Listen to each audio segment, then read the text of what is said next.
Welcome back, GPS to God. Daniel Sanders, Zach Edson, Ryan Gotro. We have J.C. Swafford with us as well. We got a very special guest. We're going to get to that in just 1 second because he needs a big introduction. But mailroom at gpstogod.com. Make sure you get in contact with us. You already know we got a big contest, not a contest, but a big fan participation episode coming up. So drop us an email, mailroom at gpstogod.com. Find us on Instagram. Check out the YouTube channel. December 7th. That's when we're going to do our life hacks episode. Time's running out. That's right. Time is running out. I mean, we got a week, but Yep. from when we record this episode, but send it in. December 7th, we want to know your life hacks. What have you seen you want us to test out? Keep your house clean. We'll do it for you. We'll make a mess. We're going to let Ryan clean up this time. I did all the confetti cleanup. Ryan, you got this one. I don't know about that. Yeah. I don't know about that. Well, I'll hire someone to come do it. yeah, okay. That's my style. That's my style. Cleaning Well, up anything. That's coming up. But right now, we're going to get to the good stuff. We have a very special guest with us today. We have Mr. James Jones. You may have heard of him. You may have seen him on a football field near you before. Big-time star. Played with the Packers for a long time. Played with some other teams as well. He's still in the public eye. You might catch him on doing some FanDuel stuff. He's on Fox talking football. He's working with the Raiders. He worked with Packers Radio. He is all over the place. Mr. James Jones, thanks for being here, man. We appreciate it. Not a problem, man. Thanks for having me. Yeah, I'm a man of many jobs right now, man. I'm out there getting it. 2 little ones at home. Just busy guy. Oh, man, 2 baby kids, man, that I'm about to go torture out here on this football field in a minute when I get off with y'all and run them around crazy. But, yeah, man, it's just busy life right now, which is good, though. That's right. That's great stuff. Did I say Super Bowl champion? I don't think I said No. Super Bowl champion. Oh, man, you missed out the most important part. I'm surprised you didn't bring the I was ring going to say, up. not wearing the ring. No, I'm messing with you, man. Yeah. I'm messing with you. He can't wear it. It would block the camera, right? You know, he can't. It is big. It is big. It is Super big. Bowl champion. Let's talk a little bit about football. We're going to back up. You mentioned your kids. We're going to talk about you growing up a little bit too. But man, let's start right there with the Packers. I got a question. We were talking about this before you came on. Yeah. You played with Aaron Rodgers a long time. Were you there Yes, when sir. Brett Favre was there or no? Yeah, I played with Brett my rookie year. Brett's last year in Green Bay, 07 was my rookie year. So I caught about 40, 45 balls from Brett my rookie year. And you probably had about 45 hours worth of questions of, is Brett going to retire? Is he moving? Is he going to retire? I mean, that was but everybody wanted to know. Yeah, I was one of those guys who was on the Aaron Rodgers train anyway from the get-go. So they stopped asking me questions. They say, I wasn't beating around the bush. They say, what you think about this Brett situation? I'm like, I don't care. I want Aaron Rodgers. So they like, well, we ain't going to stop asking you questions. We're going to Greg Jennings or somebody. Obviously, you don't care, JJ. You just letting the world know you want Aaron. That's pretty bold for a rookie. It was, man, and it's crazy. That's kind of like one of the reasons how me and Aaron started becoming extremely close. You know what I mean? Like I remember his parents come, and at the time I didn't even know what I did. I just was like, shoot, 12 is my guy. I came in as a rookie. I was on the second team, so I was out there with Aaron a whole bunch. So me and him talked a lot, and on top of seeing how special he was as a quarterback before I moved up to, be a starter and be out there with Brett, I knew how special Aaron was. So it was kind of just like a no-brainer. They asked me one day at my locker, man, who you? I'm like, dude, what are y'all talking about who I want? I want Aaron. And so many people, Aaron was getting so much backlash from that. He didn't even do nothing. You know what I'm saying? But I just remember his parents coming up to me like, man, we appreciate you, man, sticking up for our son and all that. And I'm like, no doubt, man. I let the world know I want 12, man. I didn't know it was going to be this good. I was on the Rodgers bandwagon. Y'all got nothing? No. All that goodness, and y'all got nothing. I know what a fan of Aaron he is. So I wouldn't mind building on the Green Bay. I mean, Titletown, the tradition, the kids riding the bikes and training camp. Just a little bit about Green Bay and that small community and what it was like to play there for, 6 or 7 years, I guess. Yeah, man, Green Bay was special, man. I mean, shoot, I was a young California kid coming from the Bay Area, drafted to the Green Bay Packers, and, once I landed at the Green Bay airport, you see absolutely nothing. I seen, a little casino and a McDonald's, a three-legged deer running, just I'm like, man, where am I at? Did I get tricked? I mean, did I get drafted? But no, it's a special place to play, man. The fans is, best fans in the world, extremely dedicated. I mean, it don't matter if it's hot, cold, ice, rain, snow. It don't matter. They are there. They are supporting their team. And it's not just on Sundays, man. I mean, you talk about off the field. It doesn't matter what position you play. It don't matter how many stats you got. You walk into Walmart, you walk into Target, the grocery store. They like, hey, man, you went to San Jose State, blah, blah, blah. You James Jones. This your stats. This your stats on third down. I mean, it's crazy.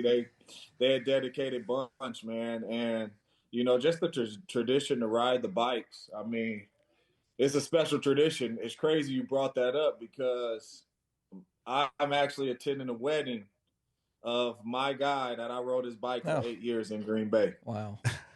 That's amazing. That's my guy, Mason Clapper, is about to get married, and I met him at 9 years old riding bikes down there, and he was my same rider for my 8 years in Green Bay. It was absolutely crazy. Now my man is about to get married. So it's a crazy tradition. I hear a lot of stories about people still being in contact with their rider and all that good stuff, man. So it's a special place to play. The people are special out there in Green Bay, man. There's really no place like it. I guess we might only clarify that. So it's kind of a tradition after practice. Kids bring their bikes, correct? And then players ride the bikes back to the practice facility or the locker room, or what happens there? Yeah, so it's to and before. I mean, it's before and after. So all the kids, man, they drive in from all type of different places. Sometimes families fly in and buy their kid a bike there in Green Bay. And bring that bike up there, and you ride the bike to practice, and then after you ride the bike back to the locker room, and either next day you could pick a different bike rider, or you can stick with your same kids. Some people stick with their same kid, and some people just switch it up every day. Wow, that's cool. That's awesome. I didn't know I that. didn't know that either. Yeah. Let's hit on the Super Bowl real quick. What was that like for you? Did you approach it? It's any other game, or we know the media coverage is different and just the hype of the game. But what was it like for you? Oh man, my wife ain't in here, so besides my kids being born, it's probably the greatest moment in my life. You know what I mean? And it was a different type feeling for me winning the Super Bowl because of everything that I've been through. You know what I mean? First 15 years of my life, I grew up homeless. I was a homeless kid, slept under bridges, slept in tents, under bridges, slept on park benches, in and out of motels, in and out of homeless shelters for the first 15 years of my life. Just seeing my mom struggle and all that stuff, man. And as a little kid, 5, 6 years old, me telling my moms, hey, I'm going to go to the NFL and I'm going to buy you a house. Everything going to be straight. And she looking at me like, boy, shut up. You know how hard it is to do that. I mean, we don't know what's going to happen. We out here on the streets right now, begging for some money, for some food and all that type of stuff, So, for me to get to the highest level and then be on the biggest stage playing in the Super Bowl, and to be a big part of it, you know what I mean? Like just to be out there playing. I had a bunch of catches, and just to be a part of it, to help your team win that game, man. It just, the tears came coming down at the end, remembering back, where I came from, everything that I've been through, to get to this moment. And now I'm at a position to where, basically you the best in the world, man. Can't nobody ever take it away from you. Can't nobody say they better than you, at least for that season. You know what I mean? And and you walk out of there, the best team and really feeling like you're the best player in the world. So it was crazy, man. It's a feeling that I wish everybody could feel, because I know it's a lot of big sports fans out there, and a lot of people play sports in high school, college, whatever it may be, youth sports, whatever. And it's just a feeling that I wish everybody could experience, of whether it's winning a World Series, winning a Super Bowl. Just getting to the highest level and winning a championship is a special moment, man. So James, you had mentioned at 15. What changed in your life at 15 that you then became not homeless, or you got plugged in somewhere?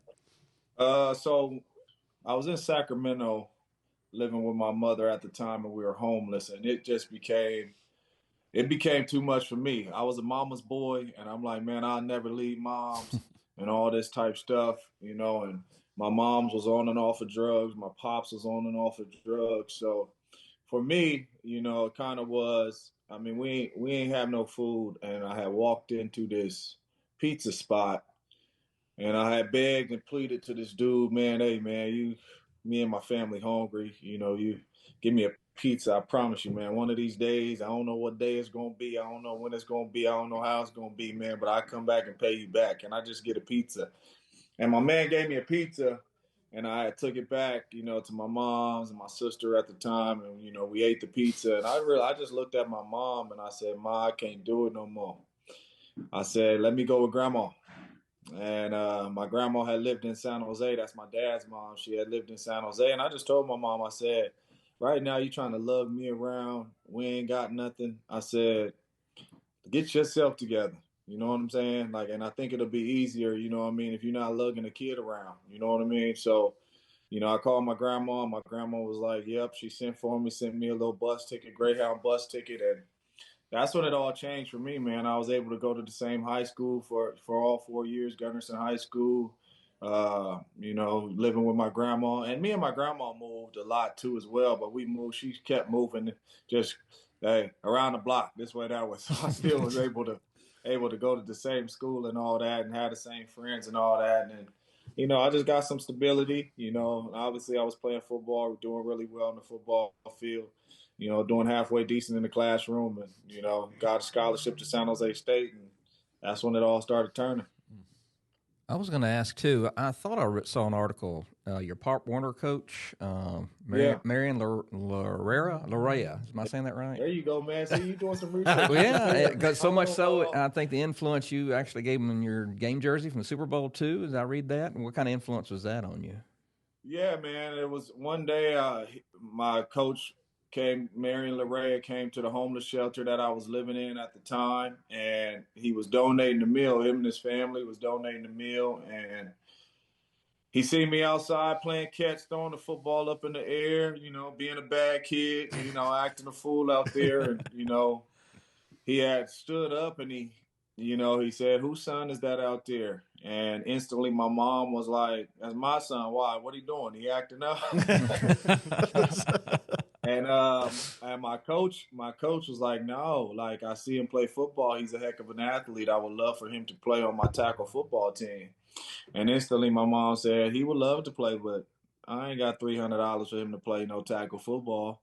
And my coach said, hey, no worries.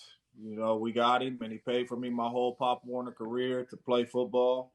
And, I mean, that was one of the moments that really changed my life, because if he ain't paid for me to play, I would have never put on a helmet and have a chance to play tackle football probably until high school. And who knows, even if I still would have wanted to play when high school, came around, if I didn't get to play in Pop Warner and all that good stuff. So, long story short, man, he was like a father figure to me. He would invite me over to his house. I would stay at his house for weeks at a time, and he'd feed me, buy me clothes, all type of good stuff, man. And his sons are like my brothers. Talk to them all the time.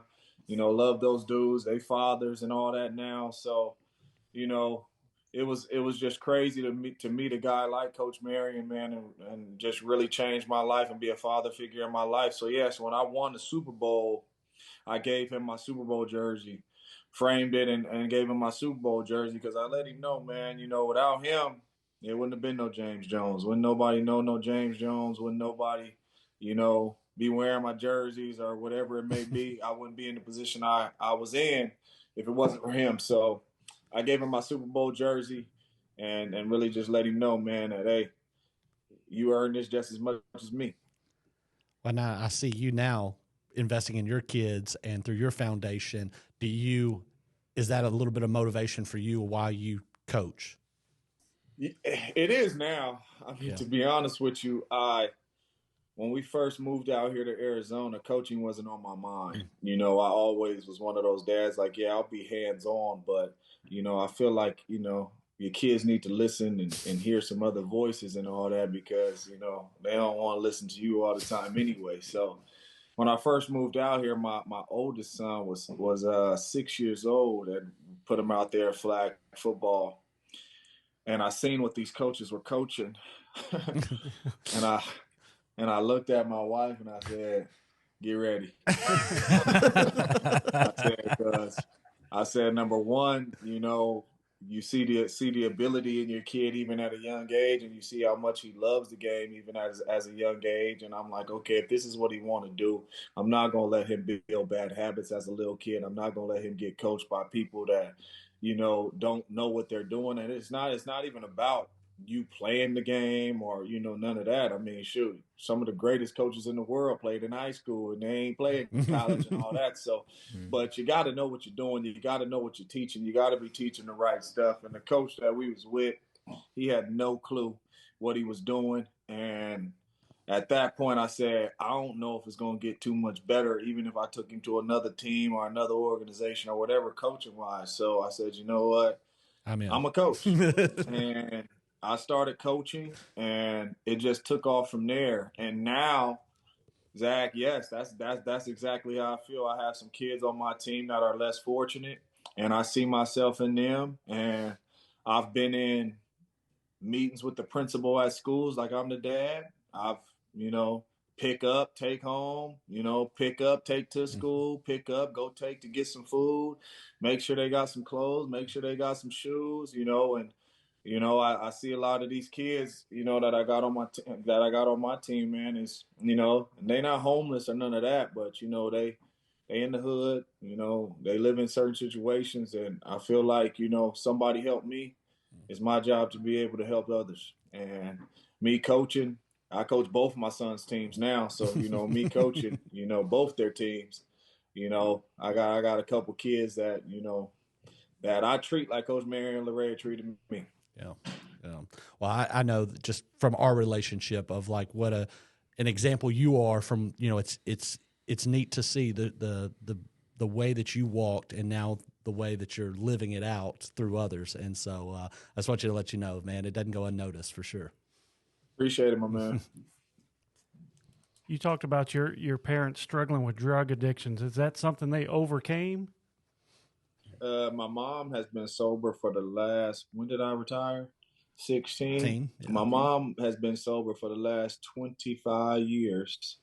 My pops, he still dabble with it a little bit, but it ain't the hard stuff no more. My pops has beat that stuff, you know, but he still dabble every now and then. But man, I couldn't be more happier with my mom or my pops, man. Just, you know, being in my kid's life, you know, being good grandparents and, you know, being around and helping them and being there for them, you know, that's all I can ask for. But yeah, they both doing well.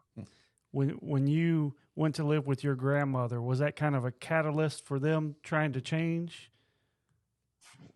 So my mom and my dad weren't together. So my dad actually had his own little family in Fresno. He lived in Fresno with my stepbrothers and all that. So, you know, he was going through his own struggle out there, up and down with drugs and all that. And I would see him every now and then. You know, my mom would try to send me out there to go see him, but shoot, it was worse when I went out there with him.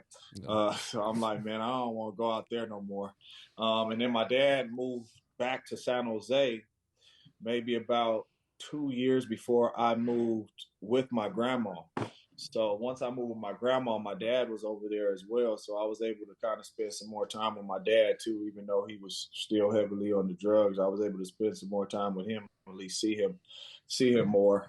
But when I was growing up, man, you know, the first 15 years of my life, he wasn't a part of the homelessness. He was down in Fresno, you know, handling his own stuff. And, you know, like I said, my mom would send me out there every now and then for me to see him, but it wasn't like he was always around. So in 2015, I heard that there was a rule change that was because of you. Can you speak up on that a little bit? Yeah, man, I actually have two rule changes. Well, knowledge. My time in NFL. The first rule change is preseason in 2000. What was it? Preseason. Aaron Rodgers' first year starting, so preseason 2008. I caught a ball and got my helmet knocked off, and I ran and scored a touchdown. And a lot of people, saw the Jason Witten touchdown where his helmet got knocked off and he ran for about 15 yards and got tackled. But that season, that preseason season, I got my helmet knocked off and I ran for a touchdown. And after that game, the next week after that, they said you can no longer run without your helmet. The play is dead right there. Your helmet get knocked off is dead. Your helmet get pulled off, play is over. You can't score no more. So that was my first rule change. And then my second rule change was the hoodie swag. Yep. 2000, Love it. Was 2016 or 15 season. I was just tired of being cold, man. And we used to, you practice in the cold, you practice with sweats on, hoodies on, and all that. And one day at practice, we was outside and it was like -5. And we outside and I seen all the boys by the heater and all that. And I had on sweats and tights and the long sleeve shirt and a hoodie on. And I'm like, dude, I feel pretty good right now. I wasn't by the heater or nothing. And I remember looking at Randall Cobb. I said, bro, you cold? And he said, yeah, I'm cold. I said, man, I don't know why I feel good right now. So I said, you know what? The next day it's supposed to be around the same temperature out here. I know we're going to be practicing outside. I said, I'm dressing the exact same. I'm talking cleats. I'm talking tights. I'm talking hoodie. And I did it. And I was like, man, I feel good.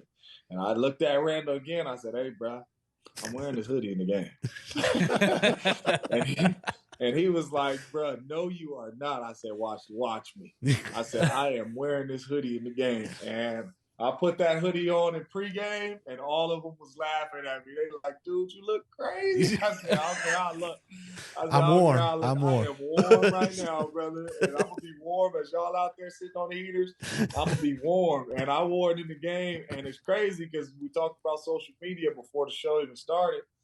So my whole career, I wasn't on no social media. I didn't have Instagram. I didn't have Twitter. I didn't have none of that. So we get back on the bus, and everybody's like, JJ, you are trending right now. And I'm like, what's trending? And what y'all talking about? And they like, man, on Twitter, man, everybody going crazy about your hoodie and all that. And they all showing me and all that. And I'm like, man, that's crazy. I said, well, they don't know I was just warm.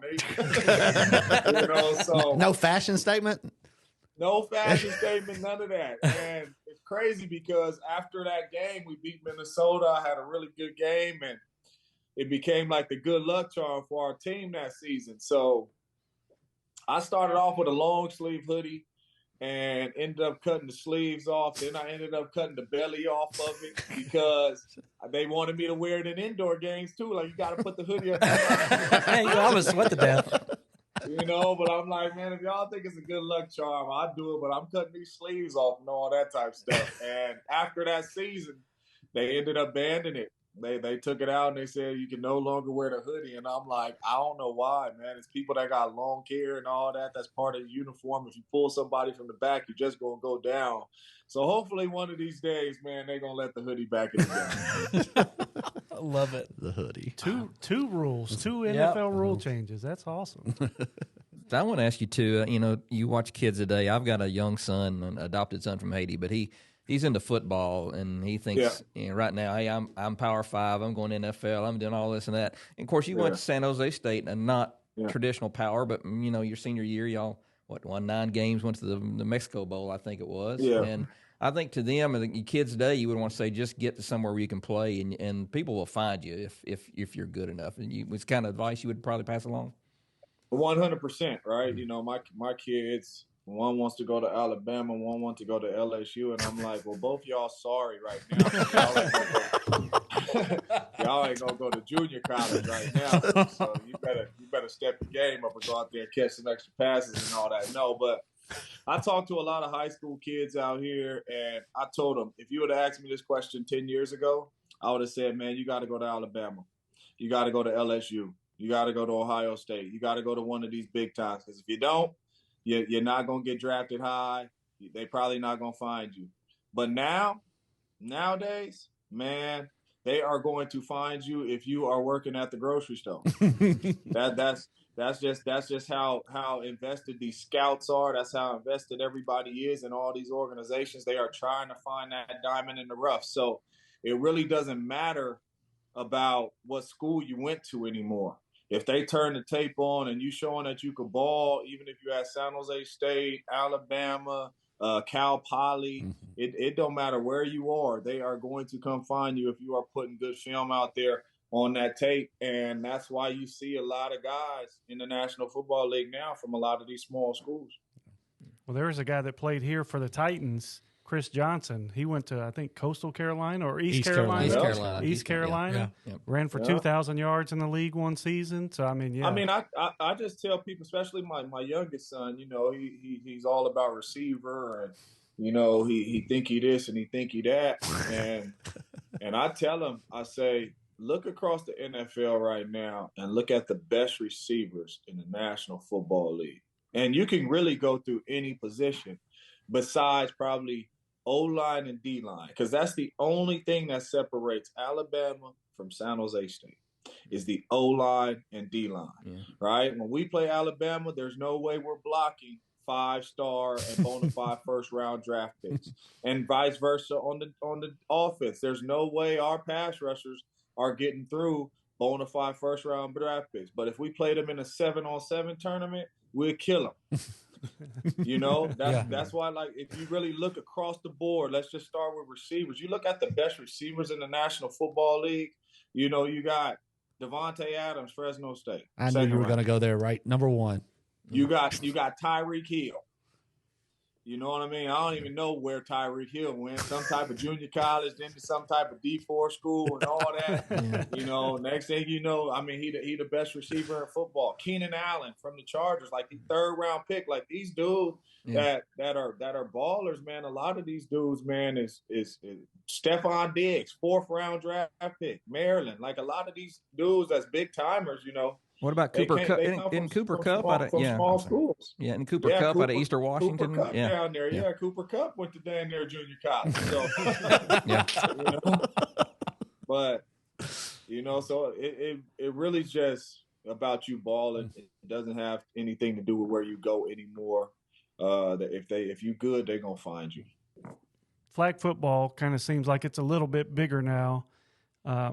Maybe to do with all the concussions that people have heard about for 10 years or more now, and especially the NFL, maybe some retired players spearheading that who have had some health difficulties.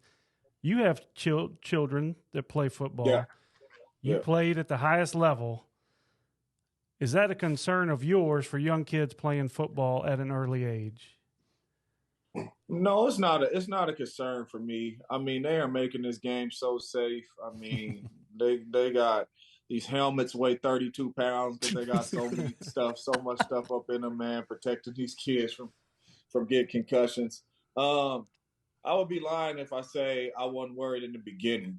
You know, I was worried in the beginning when he first was going out there, but to be honest with you, that's what I love about flag football. And I tell all the parents that I talk to, at least put your kids in flag football for one season, right? Because you're trying to break down, you're trying to grab this little flag on the waist, and it really teaches you proper technique on how to tackle somebody.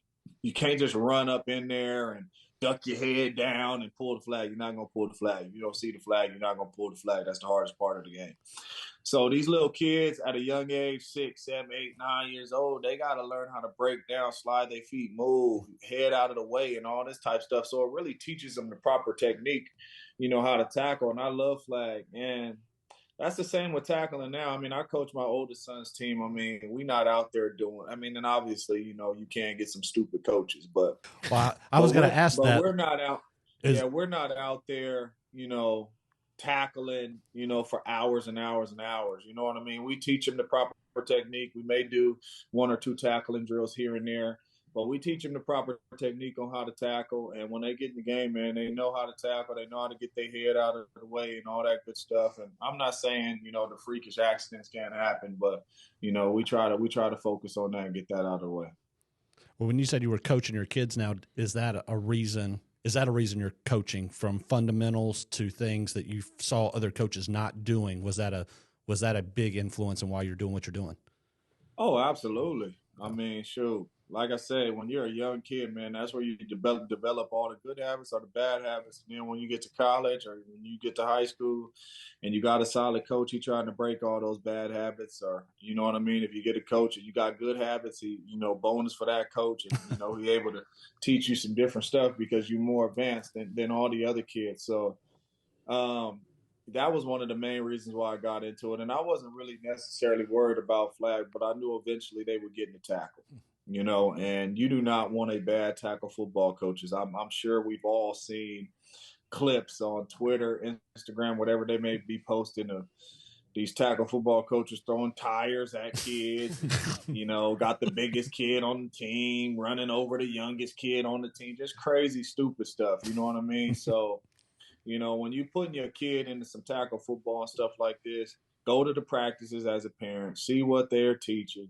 make sure they're teaching the right stuff, make sure they practice in the right way, and, so your kid doesn't get hurt. And another reason why I'm coaching is because my sons are halfway decent, and I never wanted a coach to say, oh, I got a really good player at 8, 9 years old. I'm going to win every game because he's going to get it 50 times. No, he's not.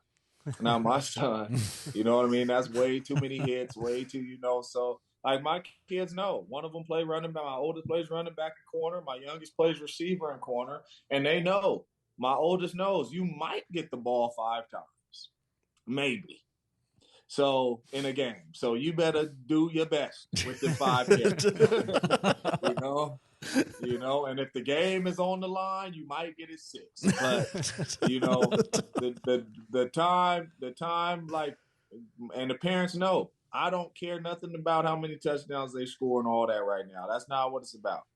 It's about them developing, learning the right stuff, and when they get to high school and when they get to college, they coach gonna say, hey, do it like this, and he gonna be like, man, I've been doing it like this since I was 5. But even the NFL now is kind of it's not a league where you have one power running back. We'll use running back for example. Back in the old days of Emmitt Smith or an Eddie George or something like that, those guys are getting the ball 30, 40 times. Now you can take maybe Derrick Henry and the Titans out of the equation, but every other team in the league, you got to have 2, 3, 4 running backs that carry that load collectively. Absolutely, man. You want to take the ground and pound off them guys, man. Number one, you want to make sure, especially if you got a good one, you want to make sure he could be around for a little while. And number two, just the wear and tear of the season. You don't want that season. You want them to be fresh at the end of the season. So, yes, every team in the National Football League, really besides the Titans, hey, it's kind of running back by committee kind of, you know what I mean? And you got 2 or 3-headed monsters in the backfield, giving those guys 15, 12 carries a game, you know what I mean? So they could be fresh at the end of the season. So that's where it's going. Unless you got a guy that's 270 pounds running 4-4, everybody bouncing off of him and all that. And 30 carries to him is like 12 carries. I mean, you're still very active, so don't offend anybody. But who are some of maybe the best players you played with or played against in your time in the NFL?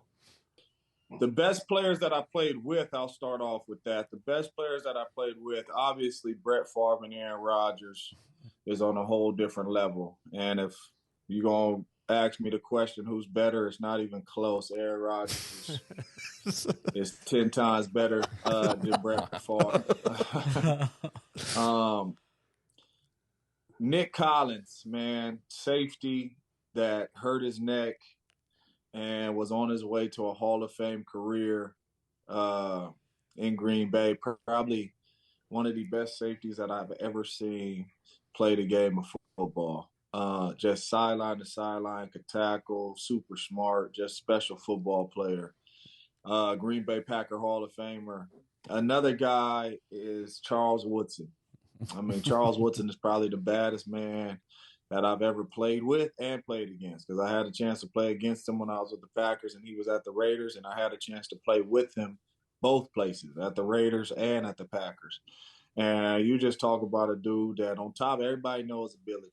But on top of that, I mean, just how smart he was. I mean, he knew if your foot was pointing this way, what route you was running. He knew if your stance was like this, what route it was. He knew if your stance was like this, it's a run play. He knew if your eyes is like this when you come off the ball, it's this route. It just was crazy. And I'm like, bruh, how do you know all this? You know, he studied his tail off. Just an extremely smart player, you know, and just fun to compete against and play with.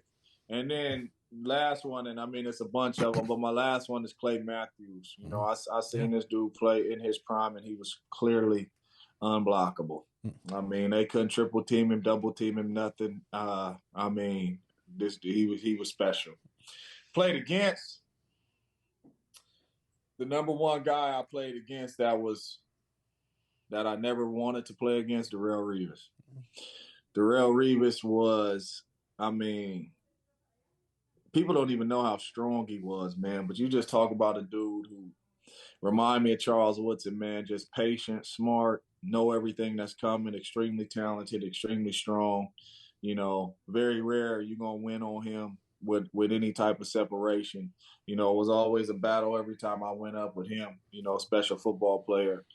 Another guy that I hated playing against, that I got a chance to play against a couple of times, who was a special football player, was Brian Dawkins. Safety from the Philadelphia Eagles. I played against him early in my career, and I almost retired after the first time he hit me. I said, I will not be hit like this no more.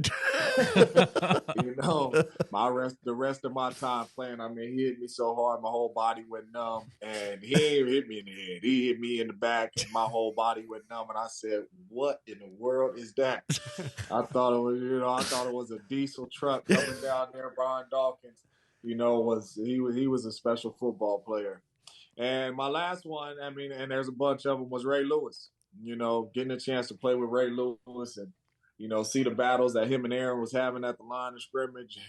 You know, quarterback of the defense. You know, he was fun to play against. His defenses was fun to play against.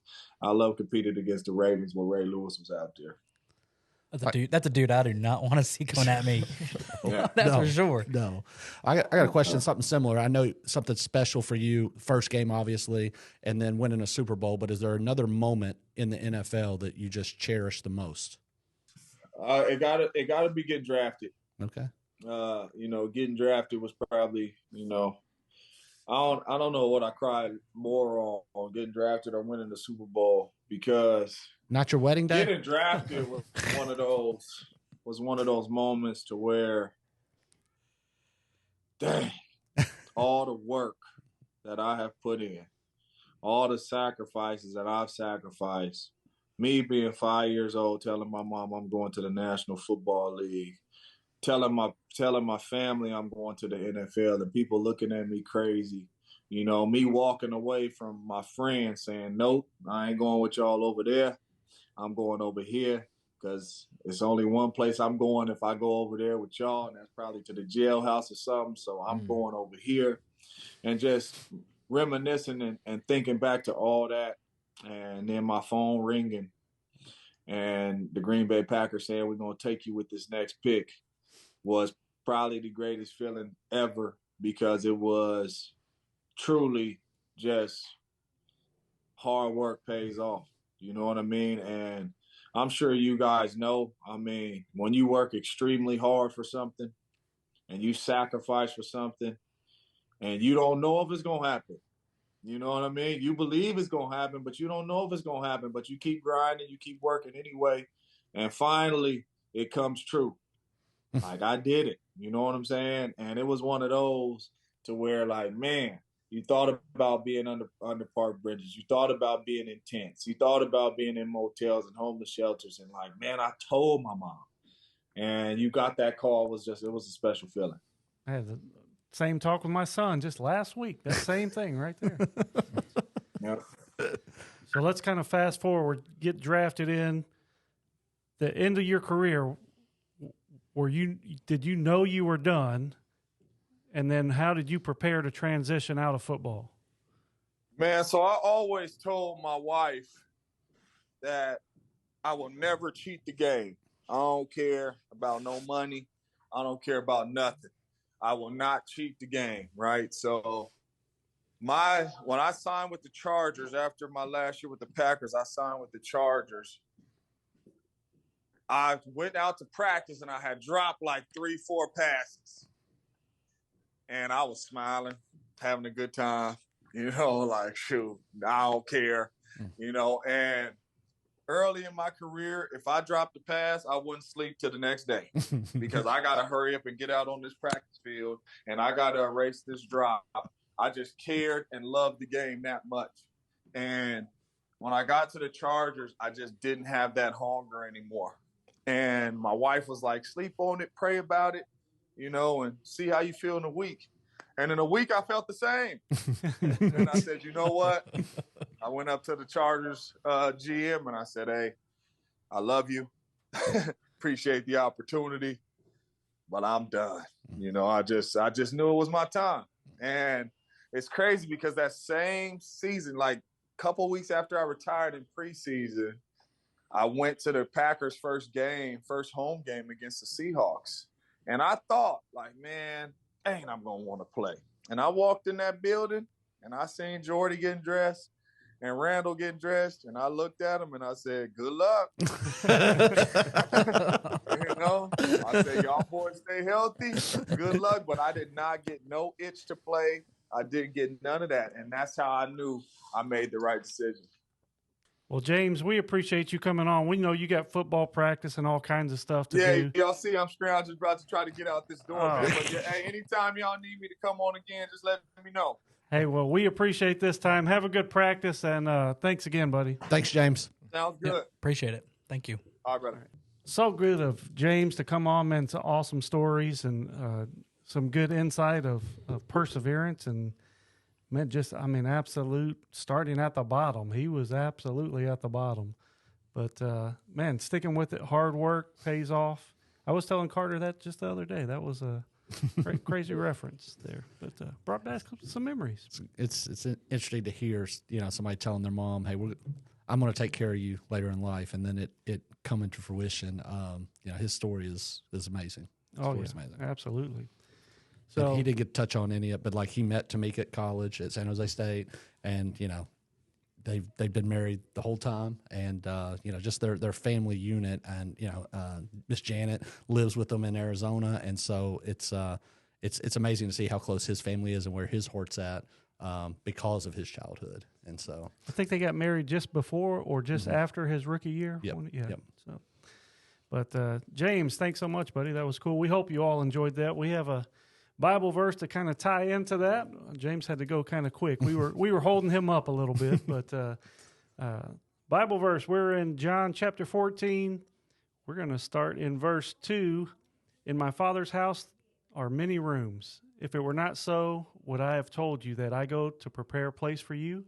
And if I go to prepare a place, I will come again and take you to myself, that where I am, you may be also. So just kind of a promise of a heavenly home. So it kind of tied in good with his story of not having a house, not being under bridges, hotels, all that kind of stuff. This is a transitional place for us. So I don't know if you ever had a chance to watch. I love watching the online videos of guys when they get the call when they get drafted. Oh, yeah. And it's so emotional and so fun. Just hearing him tell that story too made me just think of that, and I hope he's got it on video. We can go back and enjoy that too. You think about it'd be on like VHS, maybe. That's true. In 07? In 07? There's probably DVD recordable DVDs stuff. then. Yeah. Writable CDs. I had a cell phone in 07 with a camera on it. He had something.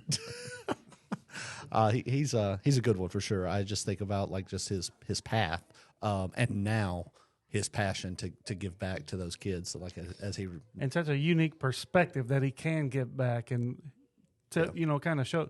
Here's where I was. Here's where I started, and hopefully those kids are above where he look. You have these advantages I didn't have. Mm-hmm. What are you going to do with it? Yeah. and he gives back so much to the community. And like, you know, he lives in Arizona now, but he does camps back at San Jose State, and you obviously can tell how much he loves Green Bay and is up there a lot. And so Maybe not the cold weather. he does not love the cold. I wanted to hit on that, I like a was Cali going kid it's from. like, so you live in Arizona now. You got all the way out of Green Bay. That's right, with quickness. I was going to ask him if he had a cheese hat. Oh, I am sure. I'm sure. Don't hold back when you got questions Right. for the guest, Ryan. Hey, jump right in. He was a man on a mission. He was got time to go. And that a little bit, that's my fault because I was help facilitating this, and then he was like, "What time? I need to be out of here." And for some reason, I just thought he was 2 hours behind, but he's only one. And so when I said 3, that's on me. Well, that's all right. We may or may not air that admission of. I'm sure it's going to make it. I'm sure it's going to make it. But hey, we appreciate all of you listening. We hope you enjoyed this as much as I did. Great story from James Jones. You can check him out. FanDuel. He's on Fox. Doing NFL stuff. He does work for the Raiders, work for the Packers. Go check him out. You can check out his social media. I'll go ahead and tell you, it's probably not him posting on there. It's probably his wife. As we learned. You all did not get to hear that confession from him, but Well, he's got a big foundation, Love Jones for Kids. So if you got time, go check that out as well. Absolutely. So let's see. We did the Bible verse. We did it all. December 7th. We need your suggestions. What do you want to see? Get them in for our Life Hacks episode, December 7th. Need to have it. Mailroom@gpstogod.com. Hit us up on Instagram. JC even sent us some. So Yeah. the Hopefully you can email use 'em. address works. That's right. Is he in it for a gift card or something? That's what I was waiting on. I'll go back to GPS, our guest person speaking today. But maybe we may give he's getting an early shout out. We said if you send stuff in, we will credit you with sending it in. So he's getting credit already. right. But thanks for being here, JC. Oh, I enjoyed it. Thank Adam's in the background. You can't see Adam, but Adam, thanks for being here as well. You guys know it. We love you. God loves you more. See you next week. I could have geeked out. I had 10 more questions, dude. I was ready to go. I was going to ask him about just the fans in the black hole. I mean, I just can't imagine those. in the Raiders? Yes. Yeah. Thanks for listening to GPS to God. Make sure you leave a rating or review on whichever app you happen to use. Also find us on YouTube and be sure to subscribe to our channel.